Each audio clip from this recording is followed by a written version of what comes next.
Hello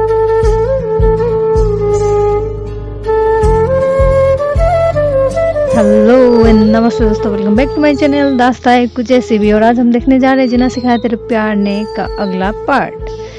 तो दोस्तों, जैसे कि हमने पिछली वीडियो में देखा था कि जो स्वर्णा है वो घर जाती है और वो अपने और श्रेया के रिश्ते के बारे में बता देती है अपने मम्मी पापा को, जिसपे कि उसका भाई बहुत ज़्यादा भड़क जाता है और उसे लॉक कर देता है एक कमरे में। उसके बाद उधर श्रेया भी बहुत ज़्यादा परेशान होती है क्योंकि कॉल नहीं लगता स्वर्णा का। वो ट्राई करती रहती है, लगता नहीं। तो उधर जो होता है अविराज, उसने भी अपना कन्फेस कर दिया होता है श्रेया के आगे कि वो उससे प्यार करता है। बट श्रेया उस चीज़ को एक्सेप्ट नहीं करती, उसके प्रपोजल को, और वो कहती है कि वो किससे प्यार करती है, आई मीन कि वो और स्वर्णा रिलेशन में है। तो इस बात से अविराज को भी धक्का लगता है, लेकिन वो समझता है फिर रात को जब वो जाता है अपने घर, तो वो चीज़ें, घर नहीं एक्चुअली रूम, क्योंकि वो आया हुआ है श्रेया के प्लेस पे, तो वो चीज़ को समझता है। नेक्स्ट डे फिर मॉर्निंग वो जाता है ऑफिस श्रेया से मिलने के लिए और उससे बात करता है। तब पता चलता है, बात करते हुए जब देखता है श्रेया को कि वो बहुत ज़्यादा परेशान है, तब वो पूछता है रीज़न, तो बताती है कि स्वर्णा का कॉल लग नहीं रहा है। तो ऐसे पे जो अविराज है वो कहता है कि तब तो उसे उसके घर होकर आना चाहिए, क्योंकि वो बहुत ही ज़्यादा अनयूजुअल था वो चीज़ कि स्वर्णा पिछले रात से ही कॉल बंद, मतलब कि फ़ोन बंद करके बैठी हो, ऐसा होता नहीं। तो इस पर अविराज भी थोड़ा टेंस हो जाता है और वो कहता है कि सजेस्ट करता है, अभी तो वो भी है फ़िलहाल, तो वो आते उसके घर, जैसा कि श्रेया उसे बताती है कि स्वर्णा अपने घर पे बताने वाली थी उनके रिश्ते के बारे में। तो उसी चीज़ को लेके नेगेटिव सा थॉट आता है उन दोनों के दिमाग में। तो वो लोग डिसाइड करते हैं कि जो स्वर्णा है उसके घर जाने के लिए, क्योंकि श्रेया को पता है कि स्वर्णा का घर कहाँ है, उसके पास फुल एड्रेस होता है, प्रॉपर एड्रेस होता है। तो वो लोग क्या करते हैं, उसी दिन को निकलते हैं। तो जब वो जाते हैं तो उन्होंने पहले डिसाइड किया होता है कि अगर वहाँ जाकर चीज़ें नॉर्मल नहीं हुई, अगर ऐसा कुछ अनयूजुअल सा मिला उन्हें, तो वो पुलिस पे कंप्लेन करेंगे, क्योंकि ये जो उनका रिलेशन था श्रेया और स्वर्णा का, भले ही मैरिज लीगलाइज नहीं हुआ हो, लेकिन उसे डिक्रिमिनलाइज कर दिया गया है। तो उसके मुताबिक कि होमोसेक्सुअल कपल्स रह सकते हैं। तो इस हिसाब से उन्होंने कोई क्राइम कमिट नहीं किया है। अगर घर वाले जोर ज़बरदस्ती से रोकथाम ऐसा कुछ करते हैं तो वो कानून का हेल्प ले सकते हैं। तो दोनों वही डिसाइड करते हैं। तो फिर जाते हैं। बहुत ज़्यादा परेशान होती है श्रेया। उधर स्वर्णा का भी रो रो के बुरा हाल, खाना पीना सारा छोड़ दिया है उसने। वो उनके मम्मी पापा उसे कन्विंस करने के लिए कोशिश करते हैं कि वो ये सब छोड़ दे और नॉर्मल शादी करने के लिए मान जाए, बट वो नहीं मानती। वो कहती है या तो करेगी तो श्रेया से करेगी, रहना उसको श्रेया के साथ में है, तो वो किसी और से शादी नहीं करेगी। अगर ऐसा ज़बरदस्ती करते हैं वो लोग तो वो सुसाइड कर लेगी। तो ऐसा कुछ होता है वहाँ से। तो भैया, जो उनका भैया, जो स्वर्णा का भैया रहते हैं, वो बहुत ही ज़्यादा स्ट्रिक्ट एंड खड़ूस टाइप के रहते हैं। तो वो कहता है कि ठीक है, मरना है तो मर जाओ, लेकिन इस रिश्ते के लिए मैं कभी राज़ी नहीं होऊंगा। जिस चीज़ में बदनामी हो, मैं उस चीज़ का परमिशन कभी नहीं दे सकता, वो ऐसे कहते हैं। लेकिन जो कि पापा बहुत ही समझदार होते हैं और अपनी बेटी को बहुत ज़्यादा प्यार करते हैं, तो वो फिर भी चीज़ों को नॉर्मलाइज करने की कोशिश करते हैं। तो ये होता है वहाँ का सीन। शाम को, इवनिंग को श्रेया और अविराज पहुँच जाते हैं, प्रॉपर उनके घर पे पहुँच जाते हैं। तो डोर नॉक होता है। तब स्वर्णा का भाई रहता है घर पे। तो वो जाके दरवाज़ा खोलता है। वो देखता है एक लड़का और एक लड़की। तो वो तो पहले पहचानता नहीं, उसने देखा तो नहीं, बट कहीं ना कहीं डाउट होता है उसे। श्रेया की जो ड्रेसिंग सेंस होती है उसे देखकर, जो उसका आउटफिट होता है उसे देखकर, उससे कहीं ना कहीं शक होता है कि ये वही है। तो वो पूछता है कि जी, अविराज पूछता है, जी कहिए किससे मिलना है आपको। तो श्रेया जो खड़ी रहती है वहाँ, वो कहती है कि मैं श्रेया हूँ, मैं स्वर्णा से मिलने आई हूँ, ये स्वर्णा का घर यही है ना। तो वो इतना ही कहती है कि उतने अभिराज दरवाजे को जोर से बंद करने के लिए कोशिश करता है, तभी जो वहाँ साथ में गया होता है अभी सॉरी,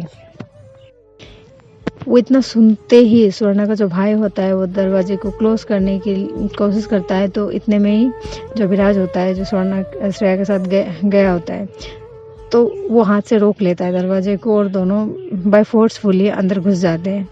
तो अंदर घुसते हैं तो स्वर्णा का भाई चिल्ला उठता है,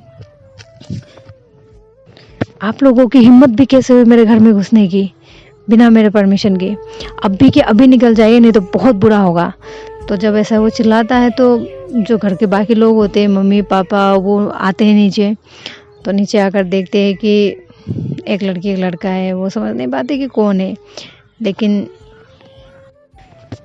श्रेया पहचान जाती है कि वो उनके मम्मी पापा है। तो वो नॉर्मली बात करती है उनसे। वो कहती है कि नमस्ते अंकल, नमस्ते आंटी, मैं श्रेया, स्वर्णा की बॉस। वो स्वर्णा का कॉल नहीं लग रहा था तो मैं बस परेशान थी तो उसे देखने आ गए, बट ये हमें अंदर ही नहीं आने दे रहे थे। तो अविराज उसके, तो जो स्वर्णा का भाई होता है वो एकदम सीना तानते हुए उनकी ओर जब बढ़ता है तो अविराज बीच में आ जाता है, उन्हें रोकता है। और फिर अविराज कहता है, मिस्टर, ऐसा सोचना भी मत आप, क्योंकि मुझे पता था पहले कि ऐसा कुछ होगा, इसलिए मैंने पुलिस को पहले इन्फॉर्म कर दिया था। अभी आप या तो चुपचाप स्वर्णा को निकालिए, हमारे आगे लाइए, या फिर आप पुलिस स्टेशन में जाके बात कीजिए। तो ये जब सुनते हैं पुलिस की बात तो स्वर्णा का जो भैया होता है वो भी थोड़ा डर जाता है। और मम्मी पापा भी तब कहते हैं कि मम्मी जो होती है वो कहती है, अरे बेटा नहीं नहीं, पुलिस, ये घर की बात है, प्लीज़ बाहर मत फैलाओ इस चीज़ को, वरना हमारी बहुत बदनामी होगी, हम बैठ के बातें करते हैं ना। तो वो अपने बेटे को भी समझाता है। तो इस पर अभिराज कहता है कि ये तो हम भी चाहते हैं ना कि बैठ के बातें करें, लेकिन अगर आप इस तरह से अगर हाथापाई में उतर आएंगे तो हमें तो ये स्टेप लेना ही पड़ेगा। तब जो स्वर्णा का पापा होता है तो वो कहते हैं कि नहीं बेटा, हम बैठ के बात कर सकते हैं।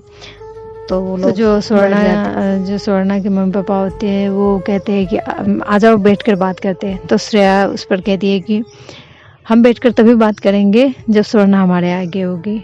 स्वर्णा कहाँ है, प्लीज़ उन्हें निकालिए, स्वर्णा कहाँ है, प्लीज़ उसे लेकर आइए। तो भैया होता है वो कहता है कि स्वर्णा यहाँ नहीं आएगी, उसे जहाँ रहना चाहिए वो ही है। तो स्वर्णा तब क्या होता है ना, वो सुनती नहीं है, वो सो रही होती है, अंदर रो रो के थक जाती है तो सो रही होती है। तो उस पर श्रेया कहती है कि स्वर्णा को यहाँ आना ही होगा और आप लाएंगे उसे, वरना ये बात कहाँ तक पहुँच सकती है और मैं क्या कर सकती हूँ आपको इस चीज़ का अंदाज़ा भी नहीं। अगर स्वर्णा को अगर कुछ भी हुआ है ना आप लोगों की वजह से, तो एक चीज़ याद रखना, मैं आप लोगों को छोड़ूंगी नहीं। तो ये सुनते ही जो स्वर्णा का भाई होता है वो भड़क जाता है। वो कहता है, अबे कर क्या लेगी तू, छोड़ी। तो उस पर श्रेया कहती है कि वो तो वक्त ही बताएगा, पहले आप स्वर्णा को यहाँ लेकर आइए। तो शोर वगैरह होता है तो ये आवाज़ तो पहुँचनी है, क्योंकि स्वर्णा तो घर पे ही होती है, रूम पे बंद। तो स्वर्णा सुन लेती है और वो अंदर से चिल्ला उठती है कि श्रेया आके कर रोने लगती है। वो, श्रेया मैं यहाँ हूँ, श्रेया तुम हो क्या, श्रेया पापा प्लीज़ दरवाज़ा खोलो ना। तो जैसे ही ये आवाज़ आता है तो श्रेया तो सुन लेती है उसकी आवाज़, स्वर्णा की आवाज़। तो वो देख रही होती है, इधर उधर देखती है कि वो कहाँ से आ रहा है आवाज़। तो उसे पता चलता है कि वो कमरे से दरवाज़ा पे पीट रही है, तो वहाँ से वो दौड़ के जाती है। जो स्वर्णा का भाई उसे रोकने के लिए कोशिश करता है, लेकिन तभी अभिराज उसे पकड़ लेता है और कहता है कि नहीं, अब नहीं। तो स्वर्णा दौड़ कर जाती है, दरवाजे पर लॉक लगा होता है तो उसे कुछ दिखता नहीं। पास में ही एक रोड होता है, तो उसी से दे मारती है लॉक पे, तो लॉक खुल जाता है। और जैसे दरवाज़ा खुलता है वो बिल्कुल जो स्वर्णा की हालत होती है वो देखकर मतलब खुद को कंट्रोल नहीं कर पाती है बिल्कुल। अभी सोच लो ना किस तरह से हालत होगी। वो पूरे दिन से वहाँ पड़ी है, रो रही है, कुछ खाया हुआ नहीं है, तो कुछ कह पाते दोनों एक दूसरे से इससे पहले कि वो जो श्रेया होती है वो स्वर्णा को हक कर लेती है, हक करती है। स्वर्णा बहुत रोती है। तो श्रेया उसे चुप कराती है। वो कहती है कि चुप हो जाओ बाबू, कुछ नहीं होगा, मैं आ गई ना, अभी ये लोग तुम्हें कुछ नहीं कर पाएंगे, ठीक है, मैं लेकर जाऊंगी तुम्हें, हम यहाँ से चले जाएंगे, बिल्कुल डरना नहीं है, मेरा बच्चा डरेगा नहीं, ठीक है, मैं आ गई हूँ ना। तो स्वर्णा रोती है, रोती रहती है। वो कहती है कि मुझे ले जाओ यहाँ से प्लीज़, मुझे यहाँ नहीं रहना, मुझे नहीं रहना, मुझे आपके बिना नहीं रहना, मुझे ले जाओ। तो इस पर श्रेया कहती है कि हाँ मेरा बच्चा, मैं लेकर जाऊंगी, मेरे बच्चे को नहीं छोड़ूंगी ना मैं, मेरी जान है ना, मैं लेकर जाऊंगी, रोते नहीं प्लीज़ चुप। जब वो उसके मतलब फेस को इस तरह दोनों हाथों से उठाकर देखती है तो साइड में गाल पे उसका दाग हुआ होता है, जो कि उसके भैया ने मारा होता है ना थप्पड़, तो दाग वो रह जाता है। तो उसे देखकर श्रेया को कंट्रोल नहीं होता है, तो वो बिल्कुल मतलब कुछ सोचती समझती नहीं, जस्ट टर्न होती है, स्वर्णा का हाथ पकड़ती है और आगे जाती है और उसके भैया के सामने जाकर तेज चमाट भैया को, और कहती है उसके बाद, भैया बिल्कुल हिल जाता है उसके चमाट से। उसके बाद कहती है कि ये थप्पड़ था मेरे प्यार को चोट पहुंचाने के लिए, ये गलती तो कर ली, भले ही वो आपकी बहन है, लेकिन अब वो मेरी प्यार है, मेरी होने वाली वाइफ है, श्रेया की वाइफ है, और श्रेया के प्यार को कोई हाथ लगाए ये श्रेया को कतई बर्दाश्त नहीं। तो आप अपनी खुशकिस्मती समझिए कि आप इनके भैया है, अगर ये गुस्ताखी कोई और करता ना तो उसकी ज़िंदगी में जहन्नुम बना देती अभी तक। ये कहता है, ये सुनकर मतलब कि घर वाले जो मम्मी पापा होते हैं वो भी डर जाते हैं, तो जो स्वर्णा का भाई होता है वो भी थोड़ा हिल जाता है, डर जाता है थोड़ा सा। तो उसके बाद वो भी इतना फड़फड़ाता नहीं। तो जो पापा होते स्वर्णा के, वो कहते हैं कि बेटा बैठ कर बात करते ना आराम से। तो उस पर श्रेया कहती है कि नहीं अंकल जी प्लीज़, अब बैठकर बात नहीं होगी, अब तो जो स्वर्णा कहेगी वही होगी। स्वर्णा तुम बताओ, अब कुछ बात करना है? तो इस पर स्वर्णा कहती है कि नहीं, मुझे आपके साथ जाना है, प्लीज़ चलो यहाँ से, मुझे नहीं रहना यहाँ, अगर मैं यहाँ रही ना तो मैं मर जाऊंगी, मैं जान दे दूंगी अपनी। तो इस पर श्रेया कहती है कि पागल हो तुम, ऐसी बातें करोगी? तुम मेरी ब्रेव गर्ल हो ना, ऐसी बातें बिल्कुल नहीं करते, ठीक है, हम चलेंगे यहाँ से, चलेंगे, हम साथ ही रहेंगे, मैं भी देखती हूँ कि किस पे हिम्मत है हमें अलग करने की। और उसके भैया पर पॉइंट करते हुए वो कहती है कि और आप, अभी तक तो मैं लिहाज कर रही थी स्वर्णा की, अब भैया उनके इसीलिए, लेकिन आज के बाद जैसे हमारे कदम ये घर से बाहर निकला और आज के बाद आपने ऐसा वैसा कुछ भी किया तो समझ लेना कि मैं आपके साथ क्या कर सकती हूँ। और वो कहती है कि इसे आप धमकी मत समझना, मैं जो कहती हूँ मैं वो करती हूँ, और जब बात मेरे प्यार की आए ना तो फिर मुझे तो भगवान भी नहीं रोक सकता, आप तो फिर भी एक इंसान हो। बिल्कुल हैवी डायलॉग मारते हुए स्वर्णा के हाथ पकड़ते हुए अविराज को कहता है कि चलो अविराज यहाँ से। तो वो लोग निकल जाते हैं, तो सब देखते रह जाते हैं, वो जो तीनों होते हैं खड़े के खड़े देखते रह जाते, कुछ नहीं कर पाते। तो जो स्वर्णा की मम्मी होती है वो चिल्ला कर कहती है कि स्वर्णा तुम्हें हमारी कसम, रुक जाओ, अगर तुम आज चली गई ना तो याद रखना हम तुम्हारे लिए हमेशा के लिए मर गए, तुम दोबारा कभी आओगी नहीं यहाँ मुड़कर। तो इस पर स्वर्णा कहती है मुझे आना भी नहीं है मम्मी, जिस घर में मेरी फीलिंग्स की कदर नहीं, आप लोग मेरी बात नहीं समझते, मैं उस घर में रह भी कैसे सकती हूँ। आप लोग को बस आप लोग की झूठी शान और इज्जत की पड़ी है, आप लोग को बिल्कुल फ़र्क नहीं पड़ता है कि आपके बच्चे क्या चाहते हैं, बिल्कुल नहीं। आप लोग अपने रुतबा और अपनी इज्जत के साथ रहिए, और मुझे जो चीज़ प्यारी है मैं अपने प्यार के साथ रहूँगी। वो कहते हुए वहाँ से श्रेया हुए थे कि चलो श्रेया कहकर निकल जाते हैं। तो वापस जो रात का फ्लाइट होता है वो वापस लौट आते हैं, और स्वर्णा और श्रेया तो चली जाती है अपने घर, और जो अविराज होता है वो चला जाता है अपना रूम। बट जाते जाते श्रेया कहती है कि थैंक यू अविराज, तुम्हारे वजह से भी बहुत हिम्मत मिली मुझे। और सच कहूँ तो दोस्त क्या होते हैं मुझे ही आज ही पता चला। तो पहले वो इंसान हो जो मेरी खुशी के लिए खड़ा हुआ वहाँ पे, वो लड़ा सामने वालों से। तो अविराज कहता है कि अरे प्लीज़ मैडम जी, अब शर्मिंदा करोगी क्या? दोस्त कह रहे हो फिर थैंक यू कह रहे हो, ऐसा नहीं चलता दोस्ती में। No thanks and no sorry वाला रूल होता है, ठीक है? तो कहकर हंसने लगते हैं। तो अविराज चला जाता अपने रूम, वो लोग आते हैं अपने घर। तो स्वर्णा उस सदमे से उभरी नहीं होती है। श्रेया देखती है स्वर्णा की हालत, उसे बहुत बुरा लगता है। वो उसके पास जाती है, बैठती है। उसके बाद वो कहती है कि मेरे बच्चे को आज मैं फ्रेशन अप कर दूंगी। कहकर वो उसे बाथरूम लेकर जाती है, उसे फ्रेशन अप करके लाती है, तो बिठाती है और उसके लिए जो दीदी होती है उससे कहती है कि डिनर वगैरह तैयार करने के लिए। डिनर तैयार करके लाती है और अपने हाथों से बड़े प्यार से खिलाती है। स्वर्णा का मन नहीं होता है खाने के लिए, जैसा भी हो जो भी हो, गुस्से में घर से छोड़ के तो आ गई वो, लेकिन जो भी हो मम्मी पापा तो मम्मी पापा ही होते हैं। तो कहीं ना कहीं उसके अंदर सॉफ्ट हार्ट तो है उनके लिए ना, और मम्मी से भी ज़्यादा पापा के लिए, क्योंकि वो पापा की बहुत क्लोज थी।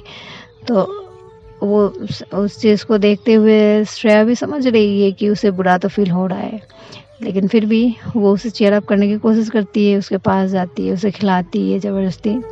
तो थोड़े से खिलाने के बाद वो लोग दोनों लेट जाते हैं। जो स्वर्णा होती है उसे श्रेया अपने उसके सर को अपने हाथों में रखकर अपने आर्म्स में उसे हक कर लेती है सोते वक्त, और उसे कहती है, उसके सर को सहलाते हुए कहती है कि स्वर्णा, अगर आप इस तरह से दुखी रहोगी तो कैसे चलेगा? मेरी स्ट्रेंथ आप हो ना। तो स्वर्णा कहती है कि नहीं, मैं दुखी नहीं हूँ। श्रेया कहती है कि पता तो चल रहा है। तो उसे समझाती है कि देखो बच्चा, अभी क्या है ना, अभी मामला गर्म है, तो इसलिए अभी वो भी गुस्से में है, अभी हम भी गुस्से में हैं, लेकिन जैसे ही 1-2 साल हो जाएगा ना, तो वो लोग खुद ब खुद एक्सेप्ट कर लेंगे, क्योंकि माँ बाप तो माँ बाप ही होते हैं ना। तो आपको पता है कि हमारी गलती नहीं है, मुझे पता है हमारी गलती नहीं है, हमने कुछ गलत नहीं किया है। हम एक दूसरे को पसंद करते हैं और ये हमारा राइट है कि हम दोनों एक दूसरे को पसंद करते हैं, तो हम एक साथ रह सकते हैं। इसमें कोई तीसरा इन्वॉल्वमेंट की ज़रूरत ही नहीं है। सोसाइटी के हिसाब से हर चीज़ नहीं होता ना बच्चा। तो उस पर स्वर्णा कहती है कि नहीं, मैं वो चीज़ नहीं सोच रही, वो चीज़ सोचती तो मैं आती ही नहीं ना, मैं वो नहीं सोच रही। मुझे नहीं फ़र्क पड़ता कौन क्या कहता है, और सीरियसली अब तो बिल्कुल नहीं फ़र्क पड़ता कि कौन क्या सोचता है, कौन क्या कहता है। मुझे बस फ़र्क पड़ता है आपसे कि आप क्या सोचती हो। वो कहती है कि श्रेय, आप कभी छोड़कर तो नहीं जाओगी ना मुझे? तो श्रेया कहती है कि पागल हो क्या छोड़ो, कैसे बातें कर रही हो? मैं आपको छोड़ के जाऊंगी? कभी नहीं, सपने में भी नहीं जा सकती। समझ में आ गया? तो बेफिक्र तो आप छोड़ ही दो, और अब ना ये सब कुछ मत सोचो। अब बहुत ज़्यादा टायर्ड, ड्रामा बहुत ज़्यादा हो गया, अभी फ़िलहाल तो आप सो जाओ, कल सुबह फ्रेश होकर हम बात करते, ठीक है? चलो बच्चा सो जाओ कहकर उसे फोरहेड पे किस देकर सुला देती है, और खुद भी सोती नहीं है, वो खुद सोचती रहती है कि क्योंकि इंडिया में जो भी हो लीगली वो लोग तो कपल्स हो नहीं सकते, तो वो चीज़ श्रेया को पता होता है। तो वो उसके फ्यूचर को लेके भी टेंस रहती है कि खुदा ना खास्ता कभी अगर कुछ ऐसा हो गया कि वो नहीं रही, उसके बाद स्वर्णा का क्या होगा। तो उस चीज़ को लेके वो उसका फ्यूचर सिक्योर करना चाहती थी। उसने वैसे बताया तो था स्वर्णा को कि बाहर अब्रॉड में वो एक बिज़नेस सेटअप कर रही है, और जो कि ऑलमोस्ट उसका काम हो भी चुका है, तो बस 1-2 महीने में वहाँ भी स्टार्ट हो ही जाएगा। और वो सोच रही है कि यहाँ से मूव करने के लिए वो वहाँ ही जाके रहेंगे, और यहाँ का जो बिज़नेस होगा वो तो अविराज है ही, वो देख लेगा। तो ये सब सोच सोच कर ही कब सो जाती है वो पता ही नहीं चलता। तो मेरे प्यारे दोस्तों, आज के लिए इतना ही। आई होप कि आपको ये कहानी पसंद आ रही है। तो और भी बहुत है इसके पार्ट्स, अभी एंडिंग नहीं है ये। बाकी यहाँ थोड़ी बिजी थी तो उसके लिए नहीं ला पा रही थी। क्या करें, हर चीज़ मैनेज करना पड़ता है। स्टोरी के साथ साथ काम भी देखना ज़रूरी होता है ना। और एक बात, अगर स्टोरी पसंद आ रही है तो शेयर कर दो, कमेंट कर दो, लाइक कर दो, और सबसे बड़ी बात सब्सक्राइब कर दो चैनल को। कंजूसी मत करो यार, पैसे थोड़ी लगता है सब्सक्राइब करने में, फ्री का है। बस दबा दो बटन, हो गया सब्सक्राइब। इतने में क्या सोचना। अच्छा चलो कोई नहीं, अपने हिसाब से कर लेना। अगर आपको लगता है कि चैनल को सब्सक्राइब करना है तो कर लेना, अगर नहीं लगता है तो फिर भी कर लेना। नहीं लगता है फिर भी कर लेना। अच्छा चलो आज के लिए इतना ही। तो आप मुझे इजाज़त दीजिए, अपना ख्याल रखिए। Bye bye, see you, Tata.